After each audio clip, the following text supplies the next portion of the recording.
सभी प्यारे बच्चों को मेरा नमस्कार। मैं दर्शन महावर आपके सामने प्रस्तुत हूँ। कक्षा 8वीं की मैथ की जो चैप्टर है अपना प्रश्नावली 2, एक चर वाले रैखिक समीकरण। ये जो एक चर वाले रैखिक समीकरण है, इसको आज हम कंप्लीटली आपके सामने पढ़ाने वाले हैं। तो आप इसको वीडियो को देखें और ज़्यादा से ज़्यादा शेयर करें। चलते हम शुरू करते हैं अब आगे। दोस्तों, जब भी हम कोई भी चैप्टर या कोई भी प्रश्नावली जब स्टार्ट करते हैं, तो सबसे पहले जो काम होता है वो होता है उसके बेसिक्स को पहचानना। जैसे ये प्रश्नावली जब पढ़ेंगे तो इसमें सबसे पहले हम बेसिक पढ़ने वाले हैं, क्योंकि मेरा जो रूल है पढ़ाने का वो यही है कि सबसे पहले मैं बच्चे को उसका बेसिक बताऊं, फिर उसके बाद में प्रश्नावली बताऊं। वरना क्या होता है कि बच्चा बगैर बेसिक के सवाल तो कर लेता है, मगर उसी टाइप के अगर उसको और सवाल मिल जाए तो फिर उनमें वो रुक जाता है, उस पर वो नहीं होते हैं। इसलिए मैं नहीं चाहता कि मेरे द्वारा पढ़ाए हुए बच्चे किसी भी प्रकार से कहीं पर भी रुके। तो मैं आपको एकदम ईजी वे में आपको ये समझाऊंगा कि प्रश्नावली 2 जो है, एक चर वाले जो रैखिक समीकरण है वो कैसे करते हैं। सर्वप्रथम तो सबसे पहले हमको ये समझना होगा कि सर ये चर क्या होता है, चर पद क्या होता है। तो बेटा दो चीजें होती है, एक होता है चर पद, एक होता है अपन का चर पद, ठीक है, और एक होता है अपन का अचर पद। अचर पद दो चीजें होती है, एक होता है अपन का चर पद और एक होता है अपन का अचर पद। अब चर पद किसे कहते हैं और अचर पद किसे कहते हैं? तो चर पद जो होता है वो होता है अपन का कोई भी जो राशि निश्चित नहीं है, निश्चित नहीं है। जो राशि अपन की निश्चित नहीं होती है वो सब किस में आती है? अपन की चर पद में आती है, ठीक है। किस में आती है? जो राशि निश्चित नहीं होती है वो सभी राशियां अपन की आती है चर पद में। सर अचर पद में क्या आता है? अचर पद में जो है जो राशियां निश्चित अनिश्चित है, निश्चित होती है, निश्चित होती है। जो राशियां हमारी निश्चित होती है वो हमारी अचर पद में आती हैं, और जो राशियां अनिश्चित होती हैं वो हमारी चर पद में आती है। जैसे जैसे आपके पास में कुछ पैसे हैं, आपके पास में सपोज कीजिए कुछ पैसे हैं, जैसे 100 का नोट है। अगर उस 100 के नोट को अगर मैं आपके सामने दिखाऊं, आप सभी बच्चों को सामने दिखाऊं, क्या किसी के सामने दिखाऊं, तो वो कहेगा कि सर ये 100 का नोट है। कहेगा कि नहीं कहेगा? सभी कहेंगे कि सर ये 100 का नोट है। तो वो कौन सा पद हो गया? अचर पद हो गया। क्या हो गया वो? अचर पद। एकदम इजी वे में समझाऊंगा, बिल्कुल समझ में आएगा, बस ध्यान से और पूरा वीडियो देखना, सब कुछ समझ में आएगा। तो जैसे ही हम अचर पद की बात कर रहे हैं, तो अचर पद जैसे मैंने किसी को 100 का नोट दिखाया तो वो कहेगा हाँ भाई ये 100 का नोट है, किसी को भी दिखाऊंगा वो कहेगा 100 का नोट है ना। तो वो हो गया अचर पद जो संख्या रूप में है ना। क्या है? किस रूप में? संख्या रूप में है। अब उसी की जगह जब हम अचर चर पद पर चलते हैं, तो जैसे चर पद क्या होता है? चर पद होता है, जैसे मान के चलो मैंने ले लिए बहुत सारे खुले पैसे ले लिए, ठीक है। खुले पैसे एक एक के, दो दो के जो खुले पैसे होते हैं वो मैंने ले लिए, और वो मैंने सबको दिखाए ऐसे करके, और मैंने दिखाया कि देखना ये कितने हैं कितने हैं। तो मुझे पता है 90% उसका एक्चुअल जवाब जो है वो नहीं देंगे। क्या कहेंगे कि सर ये 100 होंगे, सर ये 200 होंगे, सर ये 300 होंगे, यही बोलेंगे ना। कोई ये नहीं कहेगा कि सर ये एग्जैक्ट इतने हैं, या फिर सब बच्चों का जो आंसर होगा वो ये नहीं होगा सेम के सर इतने ही है ये, है ना। तो फिर क्या होगा? तो वो हो गया अपन का चर पद। मतलब हमको वो राशि ज्ञात नहीं है, उसका मान क्या नहीं है बेटा? निश्चित नहीं है। जबकि जो 100 का नोट दिखा उसका मान क्या है? निश्चित होता है। तो अचर पद होता है जो मान निश्चित होता है, संख्या रूप में होता है, और जो चर पद होता है वो अनिश्चित होता है, निश्चित नहीं होता है, ठीक है। अब जो चर पद होते हैं, चर पद कौन कौन से होते हैं? तो चर पद में अपने जितने भी ए से लेकर ए से और जेड तक के जितने भी अल्फाबेट्स जो हम लेते हैं मानते हैं, वो सब अपन के किस में आते हैं? चर पद में। और क्योंकि इनकी राशियां निश्चित नहीं होती है। जैसे आपने सुना होगा कि माना कि राम के पास x रुपए थे। अब x रुपए थे, माना भाई एक्चुअल में थे क्या उसके पास? नहीं थे। हम क्या कर रहे हैं? उसको मान रहे हैं। तो जो मानते हैं हम, वो किस में मानते हैं? हम ये ए से लेकर के जेड तक के जो हमारे अल्फाबेट्स है उसमें हमको चर पद को मानते हैं। ठीक, क्लियर? यहाँ तक समझ में आया। दूसरी चीज होती है अचर पद। अचर पद। अब जो अचर पद होते हैं वो क्या होते हैं, वो होती है अपन की संख्याएं। क्या होती है बेटा, संख्या। संख्याएं कौन सी होती है, जैसे 1 2 3 100 200 300 ऐसे करके उनको आगे बढ़ते हुए चल जाते हैं। तो जो भी संख्या होती है हमारे पास में वो क्या होती है, अपन के अचर पद होते हैं। ठीक है, तो चर पद और अचर पद समझ में आ गए। तो चर पद आज हम पढ़ने वाले हैं एक चर वाले रैखिक समीकरण। ठीक है, तो चर पद हो गया और अचर पद भी आपने अच्छे से समझ लिया। ठीक है, वेरी गुड। अब इन सब चीजों के बाद में हमको जो चीज सबसे ज्यादा हमारे जो काम में आने वाली है वो आने वाले हैं हमारे ये फॉर्मूला। ये फॉर्मूला हमारे जो है सबसे ज्यादा काम में आने वाली चीजें हैं, ये वाले फॉर्मूले। कैसे आने वाले हैं कि सर जब भी हम कोई समीकरण हल करेंगे तो हमको उसमें गुणा भाग प्लस जोड़ बाकी वो करना पड़ेगा। गुणा गुणा वाली जो चीज है वो हमको 101% करनी पड़ेगी। तो सर हमको ये पता नहीं लगता कि किस समय हमको वो जो संख्या है वो गुणा में आएगी, वो सॉरी जोड़ में आएगी, किस समय वो घटाव में आएगी, कब प्लस का निशान लगेगा, कब माइनस का निशान लगेगा। तो हमको ये पता नहीं लगता, हम कैसे पता करें। तो आइए हम देखते हैं कैसे पता करते हैं। तो जब भी कोई संख्या, जैसे दो संख्या दी गई है हमको और एक संख्या प्लस की हो और उसका गुना हो रहा हो प्लस की ही संख्या से, समझ रहे हो। जब प्लस की संख्या हो एक और उसका गुना हो रहा हो प्लस की ही संख्या से, तो जो उत्तर आता है वो भी किस में आता है बेटा, प्लस में आता है। किस में आता है, प्लस में। ठीक, जैसे मैंने लिया सर 2 गुना 4, ये मैंने लिया। अब आप कहोगे सर इसमें आपने प्लस का निशान नहीं लगाया आगे और यहाँ पे आपने प्लस का निशान लगाया। तो बेटा एक बात मैं आपको बता दूं कि किसी भी संख्या में प्लस का निशान हम लगाएं या ना लगाएं, अगर हमने प्लस का निशान नहीं लगाया है, वो संख्या खाली छोड़ी है, तो हमेशा समझना कि वो संख्या प्लस की ही मानी जाएगी। ये बात ध्यान से सुन लो, अपने अपने कानों में डाल लो।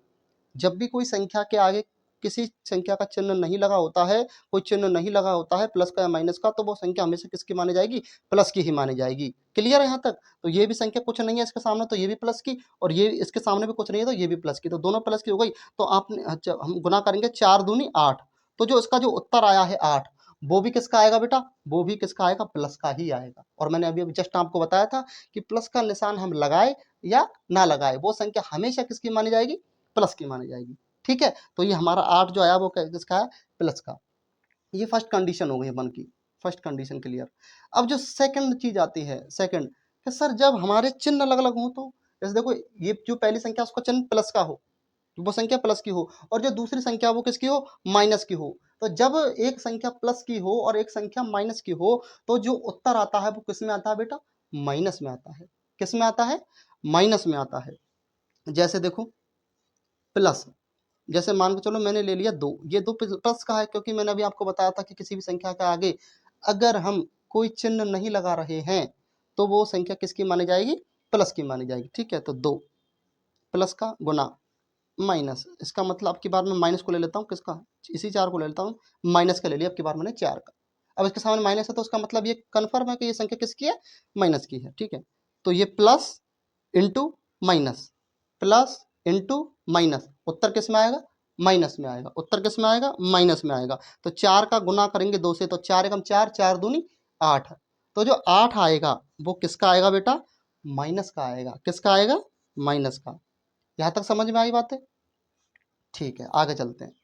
तीसरा तीसरा पॉइंट है कि सर अगर आगे माइनस की संख्या हो और पीछे प्लस की संख्या हो, तो जब आगे माइनस की संख्या हो और पीछे प्लस की संख्या हो, तो उत्तर जो आता है वो किस में आता है, माइनस में ही आता है।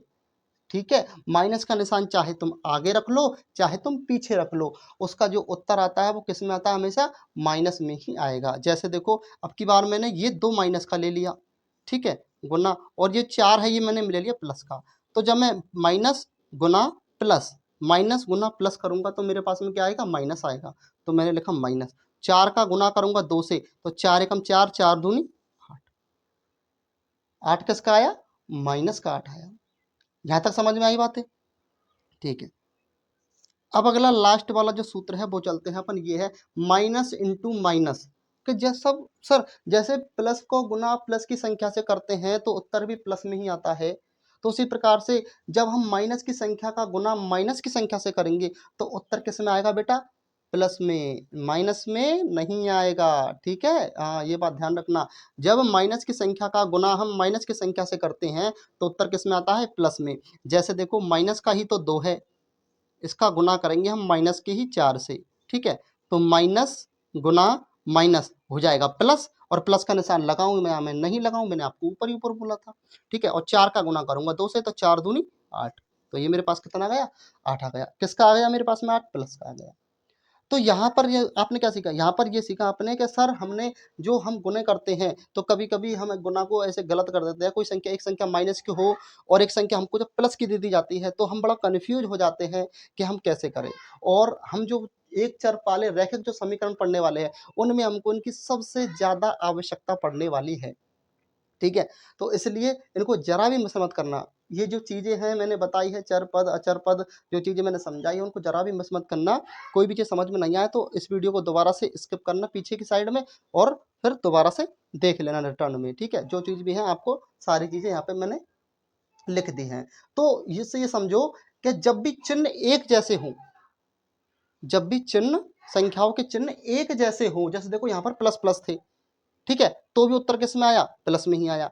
और जब उत्तर माइनस माइनस में थे, सॉरी, जो संख्याएं जो थी वो माइनस माइनस में थी, तो भी उत्तर किस में आया? हमारा प्लस में ही आया। लेकिन जब संख्याओं के चिन्ह परिवर्तन हो गए, देखो यहाँ पर चिन्ह परिवर्तन हो, ये प्लस की है, ये माइनस की, ये माइनस की है, प्लस की, तो जब संख्याओं के चिन्ह परिवर्तन हो जाते हैं, अगर एक संख्या माइनस की और एक संख्या प्लस की ले ली जाती है, तो उसका जो उत्तर आता है वो किस में आता है? हमेशा बेटा माइनस में आता है। किस में आता है? माइनस में आता है। तो ये चीजें आपको समझना जरूरी है। ठीक है, मैं आशा करता हूं कि यहाँ तक जो भी मैंने कुछ समझाया है आपको अच्छे से समझ में आ गया होगा। चलो इसके बाद में हम चलते हैं, सर समीकरण क्या होता है? सर समीकरण क्या होता है? क्योंकि हमने जो 7th क्लास है उसमें भी हमने समीकरण के बारे में थोड़ा सा जिक्र हुआ था, मगर हमने ठीक ढंग से उसमें नहीं पढ़े थे। और इस साल तो वैसे भी 7वीं कक्षा का जो है वो पूरा का पूरा सिलेबस चेंज हो चुका है। ठीक है, तो अब तो उसमें मिलेंगे ही नहीं हमको, समीकरण वगैरह ऐसी चीजें मिलेंगी ही नहीं। तो इसलिए क्या है, हम समीकरण पढ़ते हैं। पहले समीकरण समझते हैं, समीकरण होता क्या है। ठीक है, समीकरण को ठीक ढंग से समझते हैं कि समीकरण होता क्या है। तो बेटा जो समीकरण है, समीकरण के लिए हमको दो चार बातें जो है हमारे दिमाग में रखनी है कि जब हमसे कोई कहेगा कि ये समीकरण है या नहीं है, तो हमको बताना है कि वो समीकरण है या नहीं है। जैसे मैं आपके सामने एक उदाहरण रखता हूं, मैंने रखा 4x प्लस 2, ठीक है, प्लस 5, ये जो मैंने रखा है, मुझे बताओ क्या ये एक समीकरण है? क्या ये एक समीकरण है? आप कहोगे पता नहीं सर, क्योंकि हमने तो पढ़ा ही नहीं है अभी तक। तो कोई बात नहीं, मैं बैठा हूं यहाँ पर आपको समझाने के लिए। मैं बताऊंगा कि समीकरण को पहचानते कहते हैं। जस्ट सेकंडों में आप पहचानोगे कि सर ये समीकरण है, अन्यथा ये समीकरण नहीं है।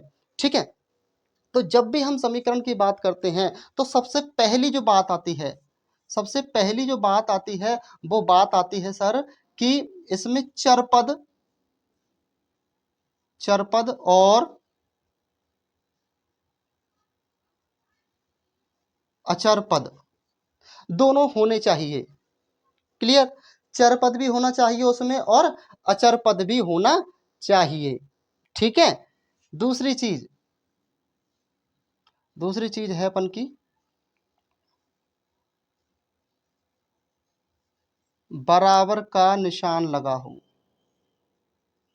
निशान जिसको चिन्ह बोलते हैं, बराबर का चिन्ह लगा हो। ठीक है, तो समीकरण में जब चरपद और अचरपद दो चीजें होती हैं, ठीक है, दोनों चीजें चाहिए अपन को, और बराबर का निशान होना चाहिए, और तीसरा नंबर LHS बराबर RHS अगर वो कर रहा है तो वो समीकरण है, अन्यथा वो समीकरण नहीं है। LHS मतलब लेफ्ट हैंड साइड और RHS मतलब राइट हैंड साइड। ठीक है, दाया वाया, ये चीजें होनी चाहिए। जैसे अब देखो मैं आपको एक समीकरण देता हूं, जैसे आपको पहचानना, जस्ट ये रखा मैंने 2x प्लस 9 बराबर 7। ठीक है, ये लिखा मैंने। अब ये समीकरण है या नहीं है, इसको कैसे चेक करेंगे कि सर सबसे पहले हम चर पद और अचर पद देखेंगे। सर चरपद अचरपद क्या होता है? अभी अभी मैंने आपको समझाया था कि चरपद कौन से होते हैं और अचरपद कौन से होते हैं, समझाया था कि नहीं समझाया था?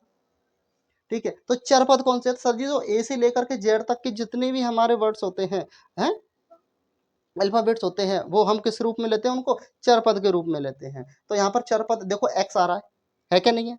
है ना? तो चरपद है सर हमारे पास में। ठीक। सर अचरपद है क्या अपन के पास में? यस सर, हमारे पास में अचरपद भी है। ठीक है, क्या बराबर का निशान है क्या? ये है।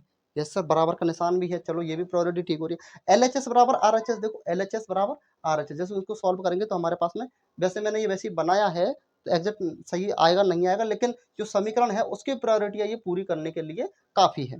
ठीक है, ये पूरी कर रहा है अपन की वो जितने भी समीकरण की प्रायोरिटी होती है वो सारी अपन की पूरी कर रहा है। अब ये कह रहा है, तो ये समीकरण हो गया अपन का। यहाँ तक समझ में आ गई चीजें कि समीकरण को कैसे पहचानते हैं।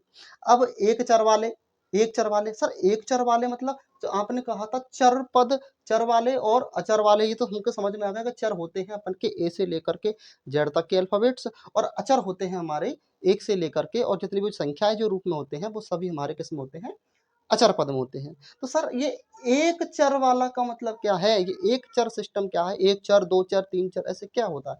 ऐसे ये है बेटा, जैसे मान लो 2x, ये मैंने लिखा है 2x, तो ये क्या है? ये एक चर है। कितना है ये? एक चर वाला रैखिक समीकरण है ये, एक चर वाला। क्यों? क्योंकि जैसे ही मैं इसमें अगर मैं 2x प्लस 2y, अगर मैं इसको ऐसे लिख देता 2x प्लस 2y, समझ रहे हो?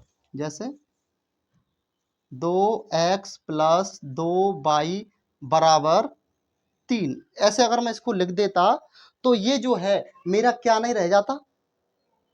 एक चर वाला रैखिक समीकरण नहीं होता ये मेरा। क्या हो जाता है? ये हमें दो चर आ जाते हैं। देखो एक्स और वाई, दो चर आगे कि नहीं आगे? तो इसलिए तो जो हम इसमें सवाल करने वाले इस प्रश्नावली में, वो सारे कैसे होंगे? एक चर वाला होगा, जिसमें केवल एक ही चर होगा। ठीक है, तो आशा करता हूं मैं कि आपको मैंने जो भी इंट्रोडक्शन वीडियो में जो भी कुछ इस प्रश्नावली 2 के बारे में जो कुछ भी समझाया है, चर पद समझाए हैं आपको, अचर पद समझाए हैं, चर पद अचर पद क्या होते हैं, कैसे उनको यूज करते हैं, वो सारी चीजें मैंने आपको समझाई है। समीकरण करने के लिए जो हम प्लस माइनस का जो यूज करते हैं गुना करने के लिए, वो किस प्रकार से करते हैं, वो सारी चीजें मैंने आपको सूत्र के माध्यम से प्लस आपको उदाहरण दे करके समझाई है।